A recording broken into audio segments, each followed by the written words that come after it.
All seasons continue explanation. तो हमारी series bleach का मेन कैरेक्टर है इचिगो कुरोसाकी, जो कि स्टार्ट में बहुत ही ज्यादा वीक होता है। 10 साल की एज में होलोज ने इसके सामने इसकी मदर को मार दिया था एंड आज तक ये उसी ट्रॉमा में जी रहा है। इसके पास एक सुपर पावर होती है कि ये भूतों को अपनी आंखों से देख सकता है, लेकिन फिजिकली ये बहुत ही ज्यादा वीक होता है। तो कैसे ये अपने ट्रॉमा को अपनी स्ट्रेंथ बनाकर अनलिमिटेड पावर्स ऑब्टेन करता है, let's see in these episodes. Episode की स्टार्ट में हमें अंडरवर्ल्ड का सीन दिखाया जाता है, जहाँ पर बहुत ही ज्यादा डार्कनेस होती है। यहाँ से कुछ मॉन्स्टर ह्यूमन वर्ल्ड की तरफ निकलते हैं और हमें एक लेडी को दिखाया जाता है जो कि उनकी स्ट्रॉन्ग मॉन्स्टर एनर्जी को सेंस कर लेती है और उनकी डायरेक्शन में उनके पीछे निकल जाती है। इधर ह्यूमन वर्ल्ड में हमें एक लड़के को दिखाया जाता है जिसका नाम है इचिगो कुरोसाकी। यह एक 15 year old high school student है जो कि अभी स्कूल से वापस जा रहा होता है। रास्ते में उसे एक गैंग मिलती है जो कि कुछ उल्टे काम कर रही थी। जब इचिगो उनके पास जाता है तो उसे सही जवाब नहीं देते, जिस पर इचिगो उनमें से एक जो कि सबसे ज्यादा बोल रहा था उसे एक लात मारता है। लेकिन उसकी गैंग के बाकी मेंबर जो कि उसके दोस्त थे वो उसकी हेल्प ही नहीं करते, क्योंकि उन्होंने देख लिया था कि इचिगो ने कितनी बेरहमी से उसके दोस्त को लात मारी। अगर वो उसे बचाने के लिए आएंगे तो उन्हें पता है वो भी पहले जाएंगे। वो दूर से इचिगो को कुछ कहते हैं, जिस पर इचिगो कहता है कि चुप हो जाओ और सभी मेरी तरफ देखो। मेरा पहला क्वेश्चन कि ये क्या है। इचिगो यहाँ पर एक फ्लोर बॉटल की तरफ इशारा करता है। हाँ तुम बीच वाले, तुम बताओ ये क्या है। ये कुछ फ्लोर्स है जो कि कल एक बच्चा यहाँ पर मरा था उसके लिए रखे गए हैं। एकदम सही जवाब। अब तुम्हारी बारी। मेरा दूसरा सवाल कि यहाँ पर गिर कैसे गया।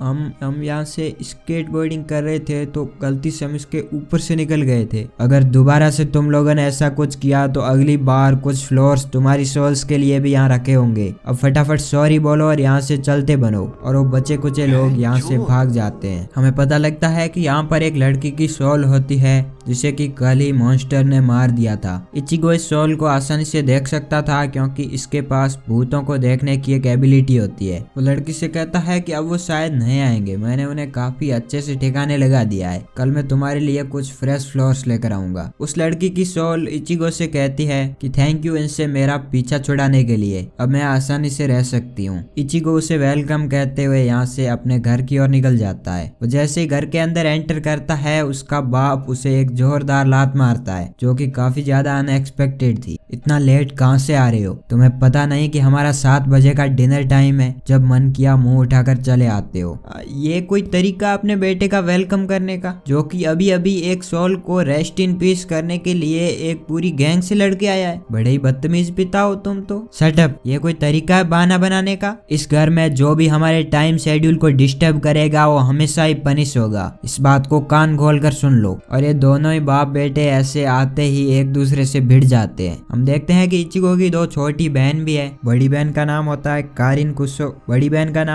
कारिन कुरोसाकी और छोटी बहन का नाम होता है यूजू कुरोसाकी। यूजू बोलती है कि लड़ना बंद करो, यहाँ पर डिनर ठंडा होता जा रहा है। कारिन उनकी फाइट को एंजॉय कर रही होती है, उससे कहती है कि तुम चुप रहो, उन्हें लड़ने दो। कारिन इचिगो से कहती है कि लगता है तुमने कोई नया फ्रेंड बना लिया है। यूजू कारिन से कहती है कि क्या तुम भी स्पिरिट्स को देख सकती हो? मैं सब देख सकती हूँ लेकिन मुझे इन सब चीजों पर विश्वास नहीं है। इचिगो जैसे स्पिरिट की तरफ देखता है और उसका ध्यान भटकता है, वैसे उसका बाप उसे अपनी टांगों के बीच में दबोच लेता है। तुम तो बड़ी जल्दी हार गए और कह रहे हो कि मैं एक पूरी गैंग से लड़के आया हूँ। सिर्फ इचिगो और उसकी 2 बहनें ही स्पिरिट्स को रेयरली देख सकती है। इचिगो के फादर और बाकी सारी फैमिली को इसके बारे में कुछ नहीं पता, ना उन्हें कुछ दिखता है और ना वो कुछ सेंस कर पाते हैं। इचिगो भी यहाँ पर गुस्सा हो जाता है और अपने डैड को एक जोरदार पंच मार देता है। जैसे उसके फादर जमीन पर गिरते हैं इचिगो यहाँ से अपने कमरे में निकल जाता है। उसकी सिस्टर कहती है कि डैड ये शायद तुम्हारा ही फॉल्ट है, अपने बेटे का ऐसे कौन स्वागत करता है? इसमें मैंने क्या किया? मैं अपने बेटे को प्यार कर रहा था।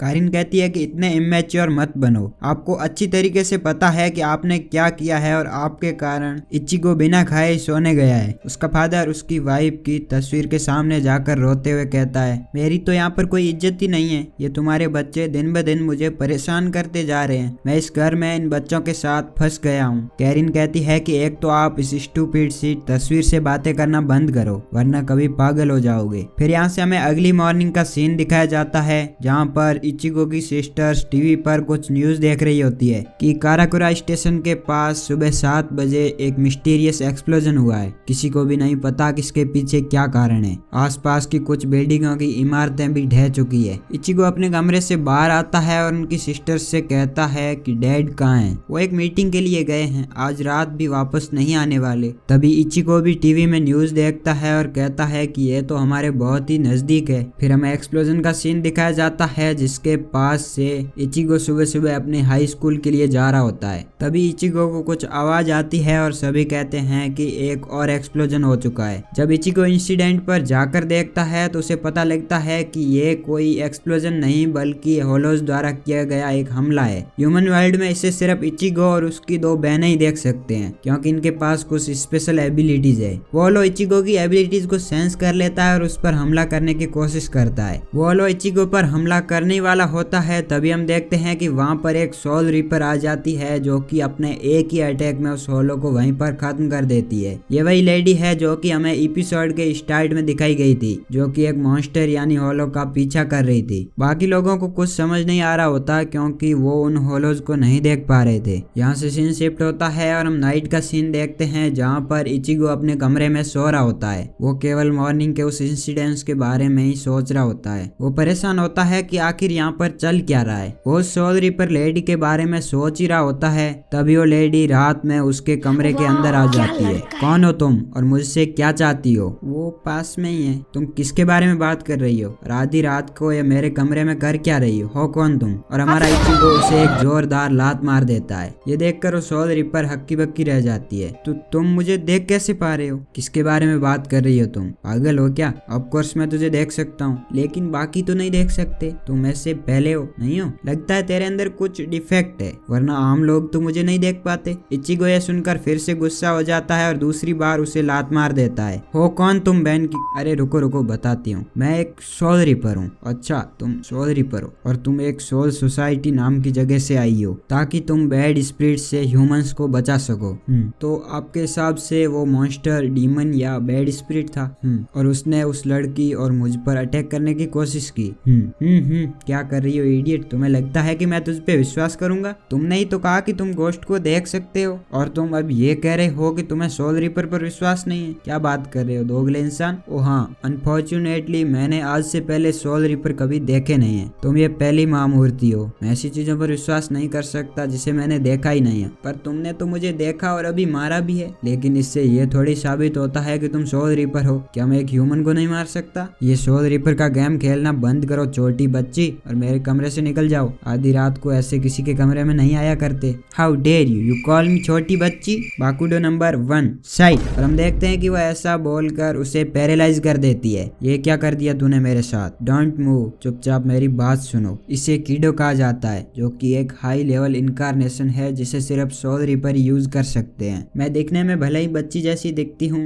लेकिन मैंने तुमसे 10 टाइम लॉन्गर लाइफ जी है। तभी अचानक से उस पर एक जोरदार अटैक कर देती है, लेकिन हम देखते हैं कि उसने कोई अटैक नहीं किया बल्कि उसके पास एक डेड स्पिरिट थी जिसे वो अपने प्रोसेस से आफ्टर लाइफ के लिए भेज देती है। वो स्पिरिट कहती है कि मैं नरक में नहीं जाना चाहता। डरो मत, तुम्हारी डेस्टिनेशन कोई नरक नहीं है बल्कि तुम सोल सोसाइटी में जाने वाले हो जो कि नरक से काफी पीसफुल जगह है। और उसे सोल सोसाइटी में भेज देती है। क्या किया उस लड़के के साथ तुमने?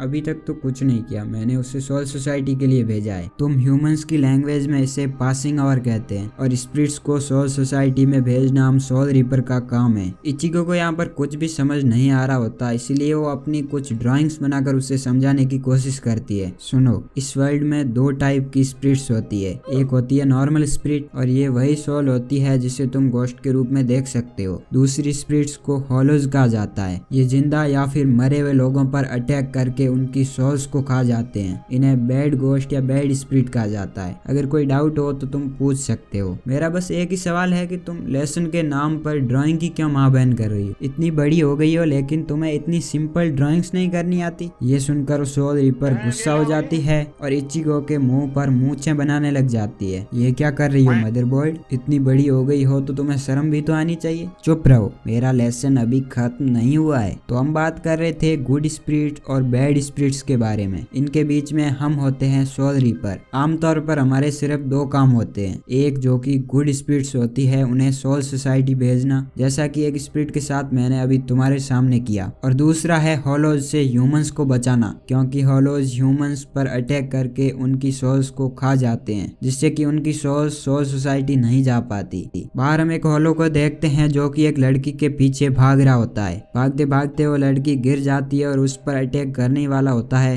कि तभी उसे कुछ टेस्टी सोल की स्मेल आती है। ये स्मेल किसी सोल रीपर के पास से आ रही है और वो उस लड़की को छोड़कर उस स्मेल के पीछे भागने लग जाता है और वो एक घर के ऊपर अटैक कर देता है, जिसे इचिगो सुन लेता है। लेकिन इस बेरी को आवाज नहीं आती। वो कहती है कि कुछ नहीं है, मुझे तो आवाज नहीं आई। इचिगो कहता है कि पगला गई हो क्या, अभी तो आवाज आई थी इतनी जोर से। और तभी अचानक वो आवाज फिर से आती है और इस बार ये सोल रीपर उसकी प्रेजेंस को फील कर लेती है। जब वो बाहर जाती है तो और ज्यादा स्ट्रॉन्ग स्पिरिचुअल एनर्जी फील करती है। वो सोचती है कि इतनी ज्यादा स्ट्रॉन्ग एनर्जी को मैं फील कैसे नहीं कर पाई। तभी वहां पर यूजू रोते हुए आती है। वो एकदम बेहोशी की हालत में होती है और कहती है इचिगो कारिन को बचा लो। वो सोल रीपर इचिगो को वैसे ही पैरालाइज किया हुआ छोड़कर बाहर भाग जाती है ताकि वो कारिन को बचा सके। वो जैसे ही बाहर जाती है देखती है कि कारिन को उस मॉन्स्टर ने यानी होलो ने पकड़ रखा है। तभी इचिगो भी लुढ़कते लुढ़कते सीढ़ियों से नीचे आ जाता है। वो सोल रीपर कहती है कि चुपचाप बैठे रहो, तुम कीडो स्पेल से पैरालाइज हो चुके हो और एक नॉर्मल ह्यूमन इस स्पेल को ब्रेक नहीं कर सकता। जितना ज्यादा तुम इसे ब्रेक करने की कोशिश करोगे उतना ज्यादा तुम खुद ही हर्ट होगे। लेकिन कारिन को खतरे में देखकर इचिगो नहीं रहता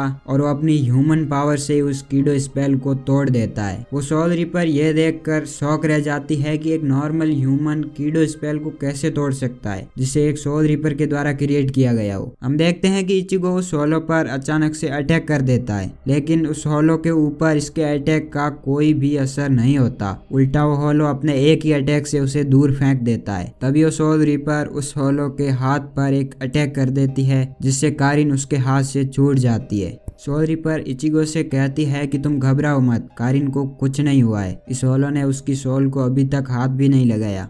आर यू श्योर? हाँ, क्योंकि ये इस लड़की के पीछे था ही नहीं, ये शुरुआत से ही तुम्हारी सोल को चाहता है। मुझे लगता है कि तुम्हारी स्पिरिचुअल एनर्जी कहीं से लीक हो रही है, जिसकी वजह से तुम्हारी सोल्स को ये होलोज बड़ी आसानी से सेंस कर जाते हैं। इसलिए होलोज तुम्हारे घर के आसपास और इस बार तो तुम्हारे घर के ऊपर अटैक किया है। इचिगो कहता है कि तुम्हारा मतलब है कि मेरे कारण मेरी बहनों की जान खतरे में पड़ी है और ये स्टूपिड उस होलो से बार्गिन करने चला जाता है। तुम्हें मेरी सोल चाहिए ना, तो तुम मेरी फैमिली पर अटैक क्यों कर रहे हो? तुम मेरी सोल ले लो, लेकिन मेरी फैमिली को कुछ मत करो। ये सुनकर होलो अपनी फुल पावर से इचिगो के ऊपर अटैक कर देता है, लेकिन सोल रीपर उसके बीच में आ जाती है और इचिगो को बचा लेती है। हम देखते हैं कि ये बहुत ही ज्यादा इंजर्ड हो चुकी है और इस होलो से लड़ने के हालात में नहीं है। वो इचिगो से कहती है कि तुम पागल हो क्या, वो एक होलो है, तुम्हारा बाप नहीं जो तुम उससे बार्गिन करने चले हो। वो इचिगो से पूछती है कि क्या तुम अब अपनी फैमिली को बचाना चाहते हो, लेकिन अब क्या रास्ता बचा है? अब अगर तुम्हें अपनी फैमिली को बचाना है तो तुम्हें खुद सोल रीपर बनना पड़ेगा, क्योंकि मैं अपनी पावर अब इस्तेमाल नहीं कर सकती, क्योंकि मैं बुरी तरीके से इंजर्ड हो चुकी हूँ। वो अपनी सोल रीपर वाली स्वॉर्ड, जिसे जान पाक तो कहते हैं, उसे अपने अंदर इंसर्ट करने को कहती है, ताकि उसकी सोल रीपर वाली आधी पावर उसके अंदर ट्रांसफर हो जाए, ताकि वो इस होलो से फाइट कर सके और अपनी फैमिली और उसे बचा सके।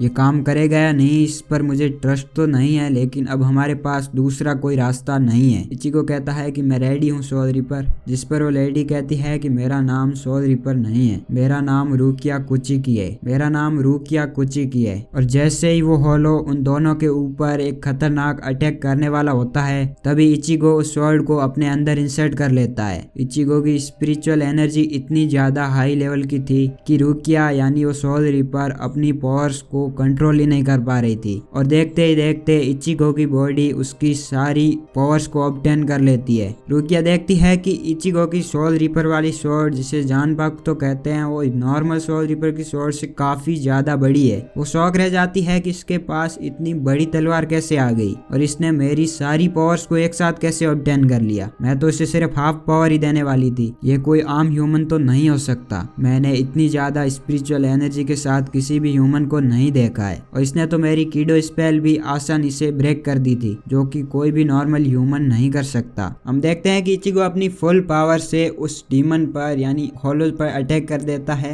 और उसके एक ही अटैक में वो निपट जाता है, क्योंकि इसकी स्पिरिचुअल एनर्जी एकदम हाई लेवल पर होती है। और इसी के साथ हम अपनी स्टोरी का पार्ट 1 यहीं पर एंड करते हैं। अगर मुझे इस पार्ट पर काफी अच्छा रेस्पॉन्स मिला तो मैं इसका नेक्स्ट पार्ट जल्दी लेकर आऊंगा। अगर आपका साथ बना रहा तो मैं ऐसे ही पार्ट बना कर इसके 366 एपिसोड सारे यूट्यूब पर एक्सप्लेन कर दूंगा हिंदी में। इसी तरह अगर आपको ड्रैगन बॉल सीरीज का एक्सप्लेनेशन चाहिए तो कमेंट में अपनी राय रखें। इसके कुछ पार्ट्स अपलोड करने के बाद मैं ड्रैगन बॉल सीरीज को भी स्टार्ट कर दूंगा अगर आपका सही रेस्पॉन्स रहा तो। मैं ऐसी सीरीज पहली बार एक्सप्लेन कर रहा हूँ तो ऑब्वियस बात है कि एक्सप्लेनेशन काफी गुड नहीं होगा। I will keep improving it in further parts. Take care.